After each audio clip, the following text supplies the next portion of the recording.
Menteri Keuangan Purbaya Yudi Sadewa menanggapi pernyataan Presiden ke-7 RI Joko Widodo yang menyebut proyek kereta cepat Jakarta-Bandung WUSH bukan semata untuk mencari keuntungan finansial. Menurutnya, pernyataan tersebut ada benarnya, meski manfaat pengembangan kawasan belum sepenuhnya terasa. Ada betulnya juga sedikit, karena kan WUSH itu sebetulnya ada misi regional development juga kan. Tapi yang regionalnya belum dikembangkan, mungkin di mana ada pemberhentian di sekitar jalur WUSH supaya ekonomi di sekitar itu tumbuh. Itu yang mesti dikembangkan ke depan. Jadi nggak ada betulnya lah. Sebelumnya, Presiden ke-7 RI Joko Widodo menegaskan pembangunan WUSH sejak awal tidak ditujukan untuk mencari laba, melainkan sebagai investasi sosial jangka panjang. Jokowi menjelaskan proyek kereta cepat lahir dari upaya pemerintah mengatasi kemacetan parah di kawasan Jabodetabek dan Bandung yang sudah berlangsung puluhan tahun. Transportasi massal, transportasi umum itu tidak diukur dari laba, tetapi adalah diukur dari keuntungan sosial. Social return on investment. Apa itu? Misalnya pengurangan emisi karbon, produktivitas dari masyarakat menjadi lebih baik. Sementara itu, PDI Perjuangan ikut mengomentari dugaan penggelembungan anggaran dalam proyek pembangunan kereta cepat Jakarta-Bandung WUSH. Ketua DPP PDI Perjuangan, Maria Yohana Esti Wijayanti menyebut, Ketua Umum Megawati Soekarno Putri sejak 2015 sudah mempertanyakan apakah Indonesia sudah saatnya memiliki kereta cepat. Jika memang ada dugaan pelanggaran hukum dari proses pengadaan barang dan jasa, Esti mendukung pengusutan. Bu Mega kan sudah mengingatkan sejak awal. Ya, 2015 sudah mengingatkan sejak awal. Apakah itu sudah saatnya? Apakah itu akan memberikan manfaat yang lebih kepada masyarakat secara keseluruhan? Lalu bagaimana catatan-catatan yang harus diberikan terkait dengan hal itu? Artinya, secara apa yang disampaikan Mbak Neng tadi, mengatakan bahwa iya, sesuatu yang itu melanggar hukum ya harus ditindaklanjuti. Sesuatu yang memang itu terbukti ada korupsi di situ, ya memang harus ada penindakan dari aparat penegak hukum. Kasus ini harus segera diungkap secara profesional dan independen, sehingga bisa mengembalikan kepercayaan publik terhadap upaya pemberantasan korupsi di sektor infrastruktur. Tim Liputan Kompas TV. Dugaan korupsi di proyek kereta cepat WUSH menjadi pembicaraan publik. Nama Presiden ke-7 Joko Widodo disebut-sebut dalam kasus ini. Apakah proyek WUSH ini dugaan korupsi atau justru kasus politik? Kami akan membahasnya Ketua Umum DPP Projo Budi Aris Setiadi dan peneliti Pukat UGM Zainur Rohman. Selamat sore Pak Budi, selamat sore Pak Zainur. Selamat sore, salam sehat. Salam sehat, terima kasih telah bergabung di Kompas Petang. Saya langsung ke Pak Budi Ari dulu. Pak Budi, proyek WUSH mendapat banyak sorotan, ada yang menilai ini sudah salah sejak awal, bahkan ada dugaan korupsi dengan membengkaknya utang dari proyek ini. Apakah menurut Anda proyek WUSH kereta cepat gagal? Kita harus, jangan pertanyaannya kok simplistis banget. Proyek WUSH itu gagal itu sangat simplistis, pertanyaannya dangkal, Mbak. Jadi menurut Anda kenapa? Jadi menurut Pak Budi kenapa sekarang banyak yang mengkritik WUSH? Oke, itu pertanyaan saya. Itu wartawan wawancara Kompas sosial, jangan pertanyaannya simpel sekali, gitu loh. Pertama kita lihat kebijakannya. Kebijakan kereta WUSH ini untuk melompati peradaban. Untuk menuju negara maju, maka kita perlu transportasi publik yang bisa efisien, cepat, dan juga ramah lingkungan. Kedua, di level programnya kereta cepat, baru di level teknisnya. Makanya kita pilah-pilah dulu. Jangan langsung gagal, enggak. Kita lihat dari sisi apa dulu.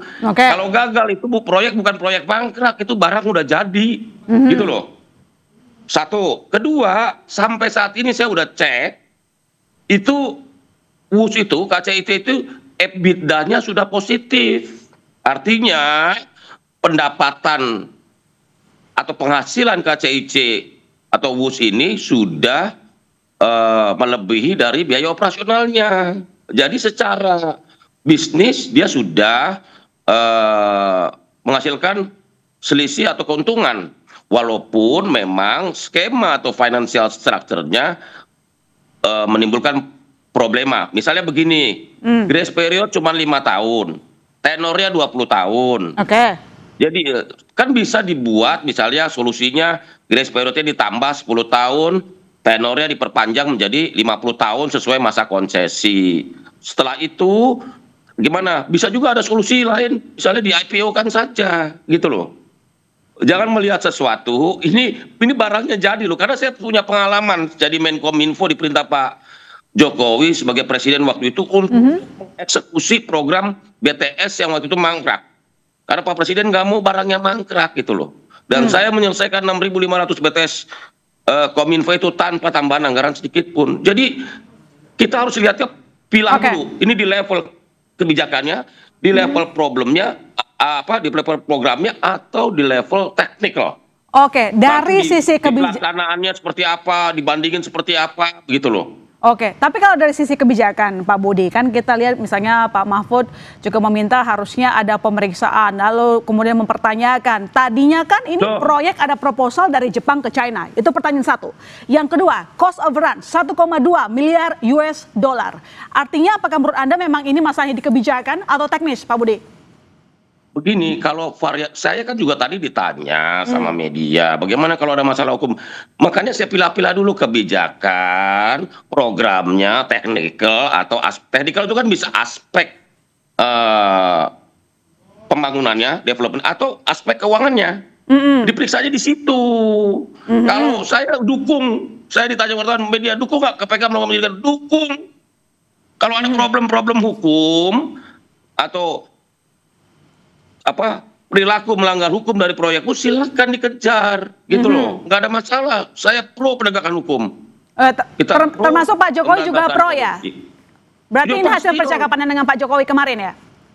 Saya bilang bahwa ini memang ada cost overrun tambahan.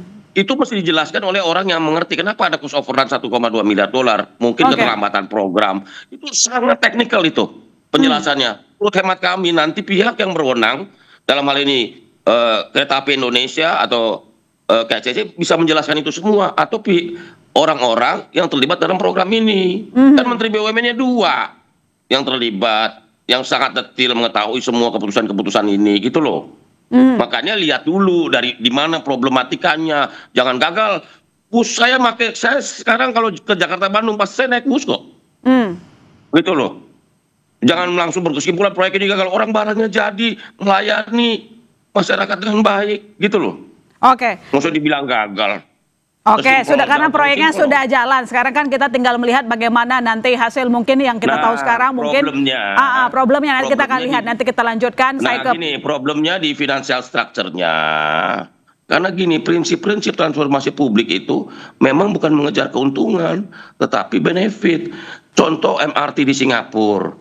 Mana kalau dihitung-hitung untung sama investasi nggak akan bisa.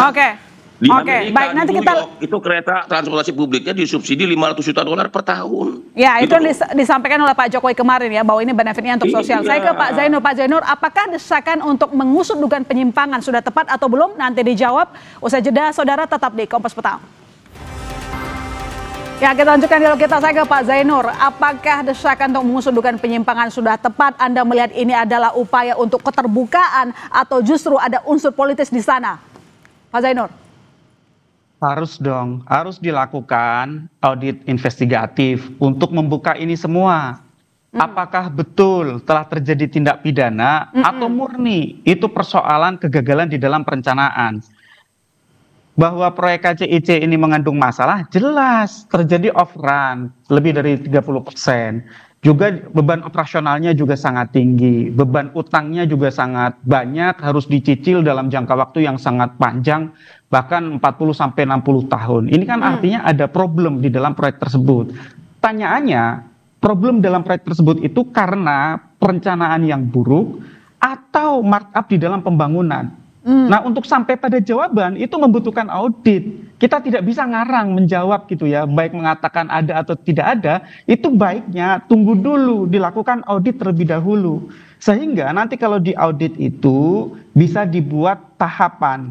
Yang pertama menilai pengambilan kebijakannya, pengambilan keputusannya. Apakah pengambilan keputusannya itu sudah didasarkan pada informasi yang benar, pada iktikat yang baik atau tidak? Ataukah ada ya konflik kepentingan atau interest pribadi atau berdasarkan informasi yang palsu sehingga kemudian kebijakannya diambil tidak baik. Yang kedua dari sisi pembangunan, dari sisi konstruksi, mulai dari pengadaan lahan sampai kepada pengadaan barang dan jasa di dalam pembangunan, mengapa terjadi cost of run yang sedemikian panjang, sedemikian banyak? Itu juga harus diaudit. Nanti kalau diaudit bisa sampai kepada kesimpulan apakah karena ada markup atau karena memang ada berbagai perubahan terhadap desain sehingga memang otomatis ada kenaikan harga. Juga tentu waktu itu ada konteks COVID juga atau mungkin karena kenaikan harga seiring waktu. Nah, kalau sudah diaudit semuanya akan terlihat siapa yang melakukan markup, jerat dengan tindak pidana korupsi. Kalau tidak ada ya sudah. Tapi kalau belum ada audit, susah kita berdebat. Dan saya tidak setuju proyek ini dilanjutkan sebelum ada audit menyeluruh termasuk khususnya oleh aparat penegak hukum. Jadi audit mendesak untuk dilakukan untuk mengetahui bahwa ini ada markup atau justru ada unsur politis di belakangnya. Jelas. Kita mau pakai dasar apa kalau mau melanjutkannya ke Surabaya? Kalau tidak menggunakan dasar audit terlebih dahulu, itu juga sebagai bentuk pembelajaran ke depan. Kalau mau melanjutkan ini ke Surabaya, kita harus tahu dulu Mbak perencanaannya yang benar, biar tidak mengulang kesalahan perencanaan Jakarta Bandung. Pak Zainul, saya punya pertanyaan. Jelas overrun sehingga salah dalam perencanaan. Ya. Saya punya pertanyaan, jawab singkat saja. Ini kan sudah diselidiki oleh KPK, artinya harus ada yang diperiksa. Siapa yang harus diperiksa? Pejabat mana yang diperiksa? Apakah Pak Joko juga harus diperiksa? Jelas dari mulai pengambil kebijakannya ya, mulai dari presiden, menteri BUMN, menteri perhubungan sampai kepada pelaksana proyeknya semua harus diperiksa. Dokumennya semua harus diaudit, mulai dari dokumen negosiasi, MOU, kontrak sampai kepada pelaksanaan pengadaan barang dan jasa proyek pembangunannya. Itu harus diperiksa semua sehingga nanti kalau sudah diperiksa kan bisa sampai kepada kesimpulan ada atau tidak pidana yang terjadi dalam proyek WUS ini. Gitu, Mbak.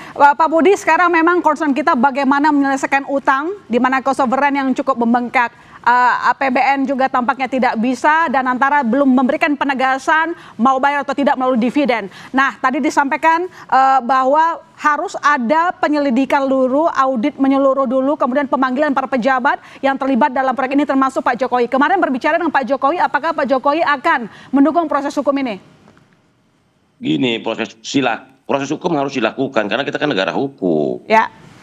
Karena itu tadi benar itu audit aja dulu. Kalau kita mau melanjutkan ke Jakarta Surabaya harus ada audit menyeluruh terhadap program atau proyek ini. Gitu loh. Karena saya melihat sesuatu itu lihat dari kebijakannya atau programnya, ini kredibilitas program bahwa kita perlu transportasi publik. Iya, bahwa di level teknis banyak problematika silakan aja, apalagi kalau ada konsekuensi hukum silakan aja di proses secara hukum. Kita negara hukum, saya dukung itu kok. Kalau tidak tanya proses hukum silakan aja. Cuman tetap harus praduga tak bersalah. Pihak-pihak sebagai penyelenggara proyek kereta cepat Jakarta Bandung ini kan bisa ditanya satu-satu gitu loh. Manakala mereka ada hal-hal yang bertentangan dengan hukum, ya diproses saja secara hukum begitu. Kita ini mendukung transparansi, mendukung pemerintahan yang bersih. Tetapi juga jangan semena-mena atau serta-merta dengan gampangnya ini gagal, enggak. Nanti setelah Pak Prabowo nggak jadi presiden, nanti diumpak-umpak lagi soal MBG, soal Koperasi Desa Merah Putih, soal perumahan rakyat, program-program ini kebijakan pemerintah ini problematikanya gimana? Pelaksanaan apa di level kebijakan? Kalau kebijakan kan nggak bisa, itu pilihan politik kok. Gitu loh. Baik. Kita menunggu keterbukaan terkait dengan proyek ini sehingga Betul, tidak kita dukung lama menjadi auditnya. polemik di masyarakat begitu ya, supaya jelas di mana duduk perkaranya. Setuju. Terima kasih Pak Budi Ari, terima kasih Pak Zainur Terima telah kasih, Pak bergabung Zainur. di Kompas Audit. Petang. Selamat petang.